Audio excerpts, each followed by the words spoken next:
क्या 109 साल पुराना कोई कर्ज आज भी वसूला जा सकता है? क्या ब्रिटिश हुकूमत से लिया गया उधार आज के ब्रिटिश क्राउन से मांगा जा सकता है? और क्या 1917 के 35,000 रुपए आज 1 करोड़ से ज्यादा के बराबर बैठते हैं?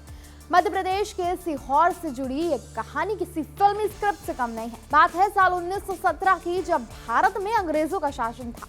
उस दौर में भोपाल रियासत के नवाब सुल्तान जहां बेगम के बाद अमीरों की सूची में दूसरा नाम सीहोर के रईस सेठ जुमला लाल रुठिया का बताया जाता था। कहा जाता था कि उन्होंने उस समय ब्रिटिश सरकार को 35,000 रुपए का कर्ज दिया था, जिसका मकसद था भोपाल रियासत में ब्रिटिश मैनेजमेंट को व्यवस्थित करना। आज के समय में 35,000 रुपए मामूली रकम लगती है, लेकिन 1917 में ये रकम बेहद बड़ी मानी जाती थी। सोने चांदी के दौर में इतनी राशि से बड़ी जमीनें और कई हवेलियां खरीदी जा सकती थी। रुठिया परिवार का दावा है कि उस समय के 35,000 रुपए आज की तारीख में 1 करोड़ रुपए से ज्यादा के बराबर बैठ रहे हैं। लेकिन इस कहानी में एक बेहद दिलचस्प मोड़ भी है, तो चलिए आपको बताते हैं कि आखिर वो दिलचस्प मोड़ कहां से शुरू होता है। ब्रिटिश राज खत्म हो गया। 1947 यानी 1947 में देश आजाद हो गया। उसके बाद अंग्रेज अपने देश वापस लौट गए, लेकिन रुठिया परिवार का कहना है कि ये कर्ज कभी चुकाया ही नहीं गया। सेठ जुमा लाल की 1937 में मृत्यु हो गई, यानी कर्ज देने के करीब 20 साल बाद उनके बेटे सेठ मानक चंद्र रुठिया को वसीयत में ब्रिटिश हुकूमत के साथ हुई लिखित बातचीत के दस्तावेज मिले। अब जुम्मा लाल के पोते विवेक रुठिया इन दस्तावेजों के आधार पर ब्रिटिश क्राउन को लीगल नोटिस भेजने की तैयारी में है। उनका तर्क है कि अंतर्राष्ट्रीय कानून के तहत कोई भी संप्रभु देश अपने पुराने कर्जों को चुकाने के लिए सिद्धांत रूप से बाध्य होता है। यानी अगर ब्रिटिश सरकार ने आधिकारिक रूप से कर्ज लिया था तो उसका भुगतान उनको करना चाहिए। लेकिन मामला इतना आसान नहीं है। कानूनी विशेषज्ञों का मानना है कि किसी भी कर्ज के साथ भुगतान की समय सीमा तय होती है। अगर एग्रीमेंट में समय सीमा का जिक्र नहीं है तो इतने लंबे समय के बाद दावा करना कानूनी रूप से चुनौतीपूर्ण हो सकता है।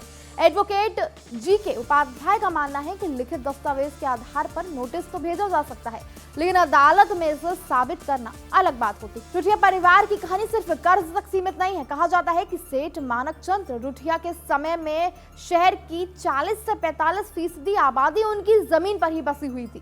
सीहोर, भोपाल और इंदौर में परिवार के नाम पर कई संपत्तियां दर्ज की जाती थी। परिवार का दावा है कि कुछ संपत्तियों की जानकारी उन्हें नहीं है और कई जगहों पर दूसरे लोगों का कब्जा है। कुछ लोग अभी भी उनके मकानों और दुकानों में रहते हैं और दशकों पुराने हिसाब से 100 से 500 रुपए तक का किराया दे रहे हैं।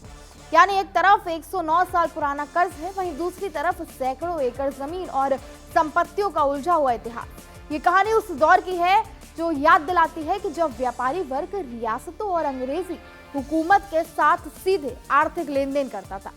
उस समय के दस्तावेज और इतिहास का हिस्सा है, लेकिन अगर वो कानूनी रूप से मजबूत साबित होते हैं तो ये मामला अंतर्राष्ट्रीय स्तर का चर्चा का विषय बन सकता है। सबसे बड़ा सवाल यही है कि क्या ब्रिटिश क्राउन इतने पुराने दावे पर प्रतिक्रिया देगा? क्या अंतर्राष्ट्रीय कानून इस तरह के ऐतिहासिक कर्ज को मान्यता देगा? और क्या ये मामला सिर्फ कानूनी नोटिस तक सीमित रहेगा या अदालत की दहलीज तक पहुंच पाएगा? फिलहाल ये एक परिवार की अपने पूर्वजों के सम्मान और अधिकार की लड़ाई के रूप सामने आ रहा है। 35,000 रुपए की रकम से ज्यादा अहम है भरोसा, जिसके आधार पर ये कर्ज दिया गया था। अगर सचमुच दस्तावेज मजबूत है तो ये मामला इतिहास और कानून दोनों के लिए मिसाल बन सकता है।